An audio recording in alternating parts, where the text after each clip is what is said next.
When we spend more on anything, a flight, a hotel, a car, we expect more options, more features, more of everything. So when travelers decide to upgrade from resort lines like Royal Caribbean, premium lines like Princess, or even small ship luxury lines like Oceania, and they decide to splash out on a much more expensive ultra luxury cruise, it's natural many assume it's going to be all about more, much more.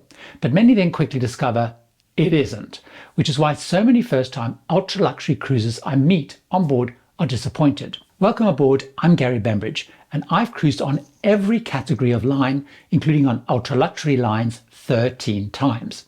And on every one of those, I've always met people expecting more and left wondering what all that extra money actually bought them. So let me unpack why that happens and help you discover whether you will love or be disappointed by ultra-luxury cruising.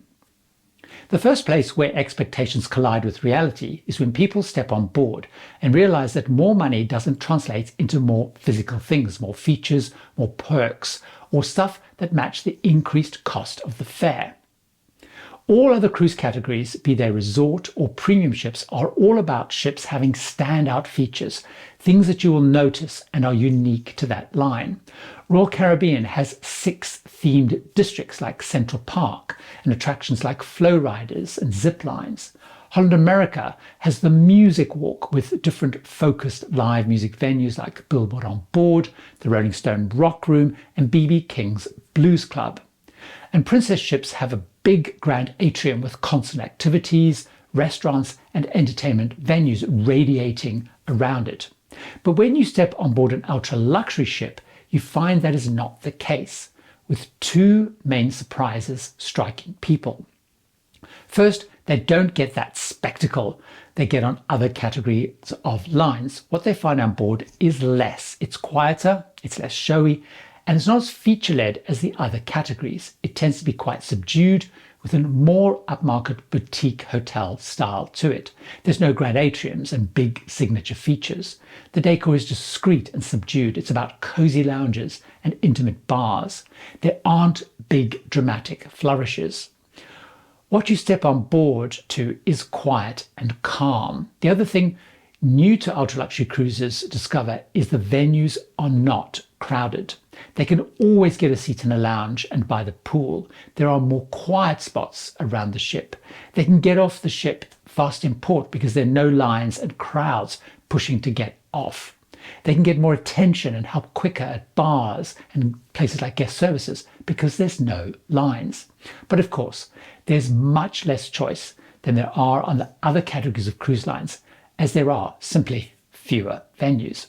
For example, on my most recent ultra-luxury cruise on Silversea Silver Nova, they only had 7 dining options: 2 main dining rooms, Atlantide and Salt Kitchen, a buffet, La Terrazza, a pool grill which also acted as the pizzeria, and 3 specialty restaurants, Kaiseki, Asian, Silvernote, and La Dame, the French restaurant. However, the trips I did just before that one was on Sun Princess, which had 30 dining venues, and the one before that on Royal Caribbean Symphony of the Seas had 23.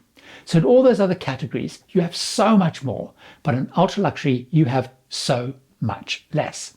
Entertainment, of course, is way more minimal too. You don't have those big production shows with special effects and a large cast of singers and dancers. You have a quieter, simpler set of shows.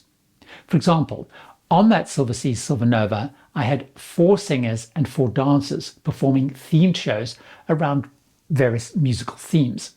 And there was a show band, there was a couple of soloists that also played sets that were dotted around the ship. It's a much lighter program of events with a couple of speakers, trivia, bingo, a couple of dance classes, and so on. And it's run by a much smaller team. On Silver Nova, there was about, say, 10 events a day, but on Sun Princess, there was up to 80 activities each day. So unlike other cruise activities, ultra luxury is not designed to entertain you. It's designed to give you space to unwind, to relax, and to meet and chat with others. So this leads people, once they realize it's not about big features, nor about events and activities, to wonder where on earth is their money going? And here's where they start questioning a couple of things. But before I get into that, thank you for watching my Tips to Travelers content, be it the weekly videos, the weekly live Q&As, or the audio podcasts. But you can get even more by becoming one of the Tips for Travelers crew over at Patreon at patreon.com/tipsfortravelers. While all of those videos, Q&As and podcasts will always stay free to access, patrons get early ad-free versions of the videos, exclusive behind-the-scenes video updates from every cruise I go on, videos about how I make tips for travelers, and can message me directly for personal cruise tips, advice, and more. So if that appeals to you getting more, head to patreon.com/tipsfortravelers to find out more. I'd love to have you on board. Now, back to first-time ultra-luxury cruisers questioning where all their money is going. First, they realize they have cabins that are way smaller for the same amount of money than they could have got on the other categories. So if they've been cruising in a suite on Royal Caribbean, Celebrity, or like I had on some Princess, once they step on board ultra luxury for roughly the same amount of money, they're going to find a much smaller cabin, but they will find a richer decor, classier soft furnishings, a little bit more things in the cabin like coffee machines, but it is a smaller space. Also, on most ultra luxury lines other than Silversea and Crystal, which have a butler, they're just going to have a cabin steward as in the other cruise line categories. So then people wonder, is all the difference actually in dining? Is that where they're going to see where their money is going to? I see so many people expect a big dramatic change and shift in the dining experience. Some think there will be Michelin level food, lots of dining theatre and sophisticated dishes. However, that's not really the case. Of course, they see that dining on ultra luxury ships is well done, with really large menus compared to the other cruise line categories, but many feel it's rather similar dishes. It's not dramatically better considering the difference in fare. Personally, I find it elegant and elevated, but it's still pretty classic dining. Well presented, visibly and taste-wise, I think higher quality ingredients, but it does not have a big wow factor that many people expect.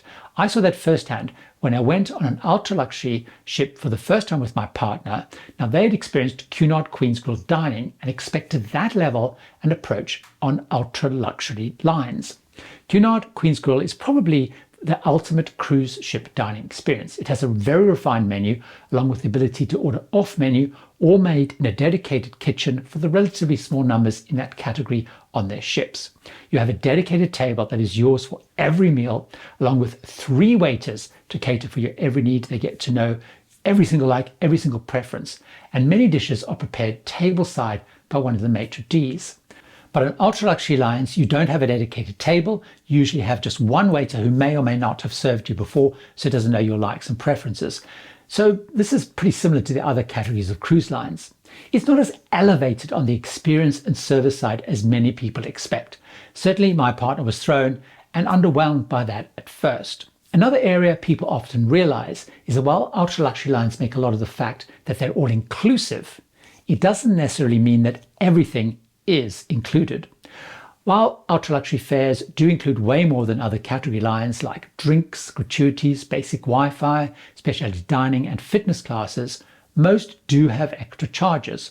For example, on all ultra luxury lines except for Regent, excursions are an extra cost, so is streaming level Wi-Fi on all of the lines, more sophisticated wines, and even on some like Silversea, some of the specialty dining is an extra charge.